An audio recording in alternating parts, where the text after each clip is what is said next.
How to send end-to-end encrypted messages in Facebook Messenger. Hey everybody, welcome back to our YouTube channel. In today's video, I'm going to show you how you can send an end-to-end encrypted messages in your Facebook Messenger.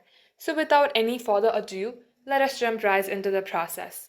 Start by opening up your Messenger app from your device and also make sure that you are logged into your Facebook Messenger account. Now, in order to start a end-to-end encrypted chats, tap on any chats that you would like to do so, then tap onto their profile or their name at the top page. As you do so, scroll below, and under More Actions, you will see Go to Secret Conversation. Tap Open it. Just like so, end-to-end encrypted chats will open up. As you do so, just know that this is an end-to-end encrypted chats and nobody except for you and that person will be able to see your messages. If you would like to know more what end-to-end encrypted means, tap on to learn more and it will show you exactly how it works and what it is. Once done, just tap on OK and you can go ahead and start your end-to-end encrypted chats.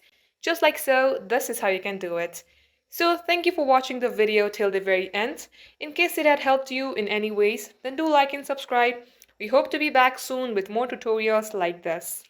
In the meantime, stay tuned and thank you for watching.